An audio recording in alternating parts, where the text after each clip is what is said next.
realized that I've been talking to you about doing an analysis of my big purchase. I never got around to it. So today I kind of want to talk through how I found the deal, why I liked the deal, how it was unique, how we creatively purchased it, how we mitigated our risk potential and maximized our upside. Before that, though, if you haven't done so already, please go ahead and like this video. If you like the video, like the video. But please go ahead and subscribe to the channel so that you can see more of our stuff coming out and you can get more of my content. And hopefully this will help you grow as an investor and learn more about real estate strategies and creative financing and networking and finances and just overall building your wealth while in the military.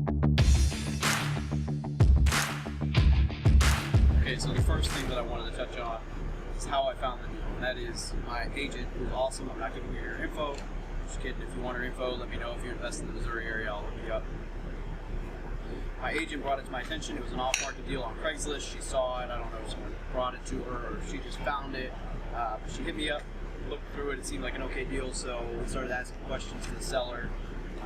Biggest thing that stood out to me was that it offered a lot of seller financing, which I'm a huge proponent of using creative financing and seller financing because, you know, my W-2 income is not that great. So my investment capital started off small, and so the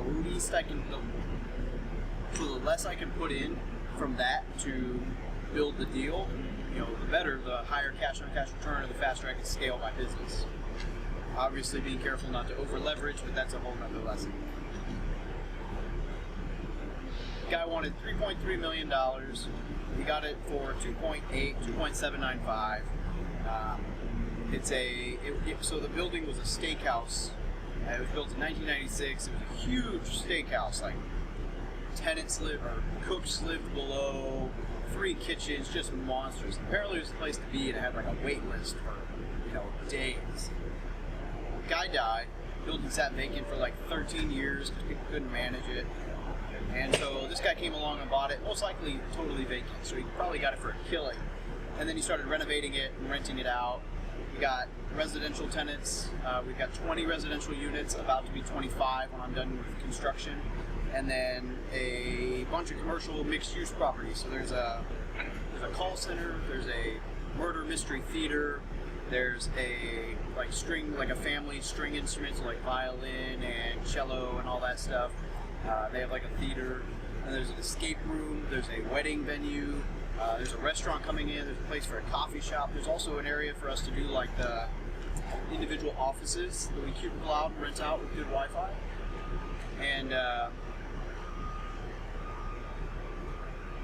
the hope would be that as we rent that all out, the return on investment just grows exponentially.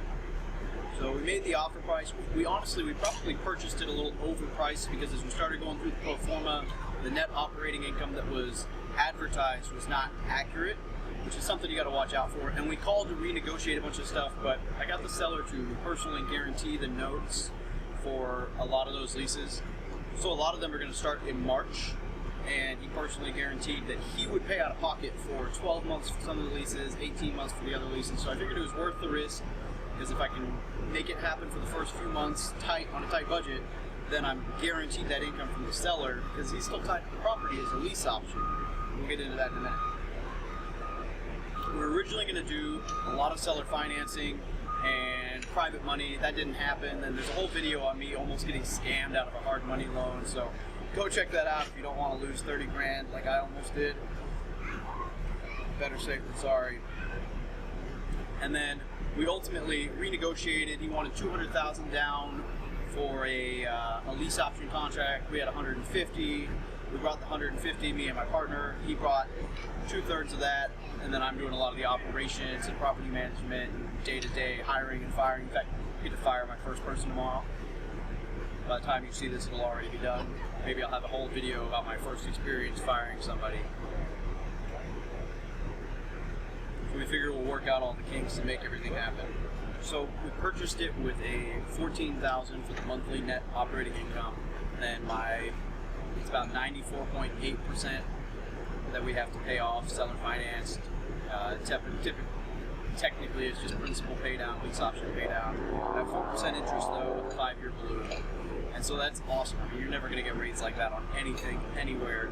I mean, it's getting to where residential doesn't even do 4% interest, and I got it on a commercial loan, which is typically a whole percentage point higher at least.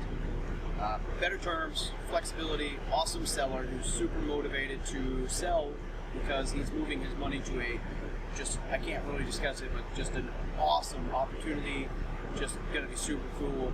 And so I get to work with him a little bit, and then that's another perk because I can call him and ask for advice, and he'll help me with the property, which is just totally priceless.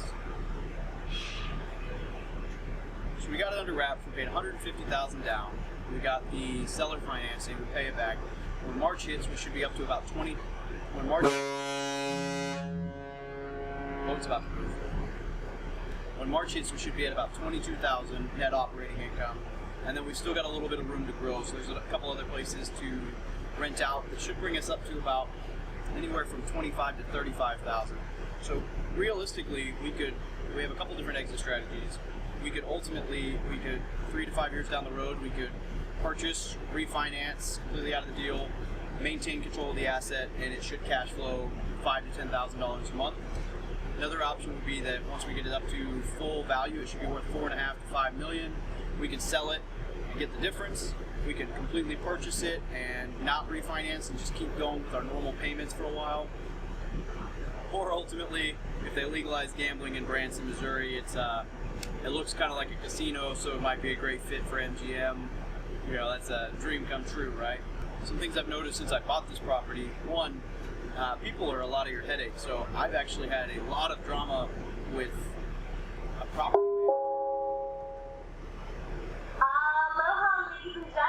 Some things I've learned so far with this property is, one, people. It's really important to have a solid team. My normal property manager, I brought her in. I should have brought her in sooner, but I brought her in when it became evident that it was going to be too much for the on-staff site to handle all of my changes. We brought him in to help, and it ended up being there was a personality issue. There was just some issues with tenants, this, that, and the other. And so it's been really good to have her on board to help straighten a lot of stuff out, because obviously I'm in a different area of the world, and she's awesome. So there's actually some pretty crazy scuffles. In fact, one of the tenants called the police apparently on my property manager today. So we're gonna have to see what that's all about. At the end of the day, I've got witnesses, and I know that it's not my property manager's fault. So, you know, if the tenant's got to go, tenant's got to go. She'll find me a better one. Other things, you know, negotiation is key. I learned a ton about negotiating on this property. Make sure you ask the question.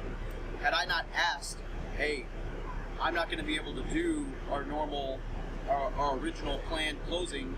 I really don't want to walk away from this deal. How can we renegotiate this? I wouldn't have known about the lease option. Had I not then said, hey, I don't have $200,000. I've looked everywhere. I've asked everyone. You know, I already got one partner. I can't get another one without doing a crazy equity split. Can we do anything? I wouldn't have got the $150,000 down.